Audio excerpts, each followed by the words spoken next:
যতদিন না পর্যন্ত মানসিকতার পরিবর্তন হবে, আমার কাছে মনে হয় না যে আসলে আমাদের প্রধান উপদেষ্টা যে ধরনের নির্বাচন চাচ্ছেন সে ধরনের নির্বাচন সম্ভবপর হবে। প্রধান নির্বাচন কমিশনার নিজে বলেছেন যে আমরা যে আচরণবিধি পরিবর্তন করেছি বা আরপিও সংশোধন করেছি এর পুরোটা নির্বাচন সংস্কার কমিশন আমাদেরকে যেভাবে দিয়েছে ঠিক ওইভাবে, এমনকি উপদেষ্টা পরিষদে ঠিক ওইভাবেই অনুমোদন দেওয়া হয়েছে। তার মানে রাজনৈতিক দলগুলোর সাথে এই বিষয়গুলো নিয়ে একদমই আলোচনা করা হয়নি। জাতীয় ঐকমত্য কমিশনে 9 মাস ধরে যে আলোচনা হয়েছে শুধুমাত্র সংবিধান নিয়ে, সেখানে অন্যান্য সংস্কার কমিশনের যে প্রতিবেদন সেগুলো নিয়ে একদমই আলোচনা করা হয়নি। আমার পাশে সরার তুষার আছেন, তিনিও ছিলেন, আমরাও গিয়েছি, সেখানে আসলে বিষয়গুলো নিয়ে আলোচনা করা হয়নি। এখন নির্বাচন কমিশন ইতিহাসে সেরা নির্বাচন করতে চাই, প্রধান উপদেষ্টা নিজেও সেই বক্তব্য দিয়েছেন, কিন্তু আপনি আরপিও সংশোধন করলেন ন্যূনতম রাজনৈতিক দলগুলোর সাথে আলোচনা ছাড়াই।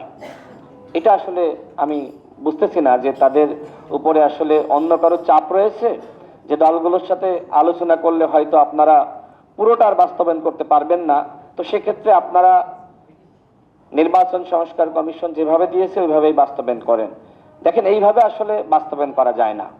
আলোচনা ছাড়া আপনি কোনো সংস্কার বাস্তবায়ন করতে পারবেন না।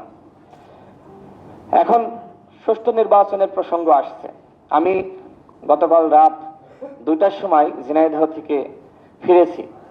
গতকাল ঝিনাইদহ 2 আসনে আমার গণসংযোগ ছিল, একটি পথসভা ছিল, প্রতি সপ্তাহে কয়েকদিনের জন্য এলাকায় যেতে হচ্ছে। দেখেন, মানুষ কিন্তু এখনো পর্যন্ত সচেতন না। গণ অভ্যুত্থান হয়েছে, কিন্তু মানুষের মনের মধ্যে যে গণ অভ্যুত্থান হওয়ার কথা ছিল সেটা হয় নাই। অর্থাৎ মানুষের এখনো পর্যন্ত সংস্কার হয়নি।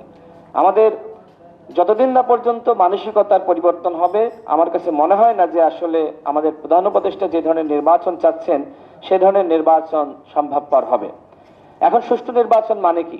মানে আপনি একটি নির্বাচন করলেন, ভোটাররা ভোট কেন্দ্রে গেল, একটি নির্বাচন হয়ে গেল, সেটাই কি সুষ্ঠু নির্বাচন? আমি ধরেই নিলাম যে আমাদের ছাত্র সংসদ নির্বাচন যেভাবে হয়েছে আগামী জাতীয় সংসদ নির্বাচন একইভাবে হবে। তো ছাত্র সংসদ নির্বাচন কিন্তু বিশ্ববিদ্যালয়গুলোতে এখানে স্যার আছেন, কোনো সংস্কার ছাড়াই হয়ে গেছে। প্রশাসনের সংস্কার হয়নি। যে সকল শিক্ষকরা আওয়ামী আমলে নিয়োগ পেয়েছিল, কর্মকর্তারা নিয়োগ পেয়েছিল, তাদের সংস্কার হয়নি, হয়ে গেছে। কিন্তু জাতীয় নির্বাচন আসলে সেভাবে হচ্ছে না। এখন জাতীয় নির্বাচনের জন্য যে ধরনের পরিবেশ তৈরি করা দরকার ছিল, আমার কাছে, আমিও একজন প্রার্থী, ঝিনাইদহ 2 আসনের প্রার্থী, আমার কাছে মনে হয়নি গণসংযোগ করতে গিয়ে বা সভা গিয়ে যে আসলে ওই ধরনের নির্বাচনী পরিবেশ তৈরি করা সম্ভবপর হয়েছে। এখন প্রধান উপদেষ্টা শুধুমাত্র মুখে মুখে যদি বলেন বা নির্বাচন কমিশন মুখে মুখে বলেন যে আমরা ইতিহাসের সেরা নির্বাচন করতে চাই, কিন্তু ইতিহাসের সেরা পরিবেশটা না তৈরি করতে পারলে ইতিহাসের সেরা নির্বাচন আপনারা করতে পারবেন না।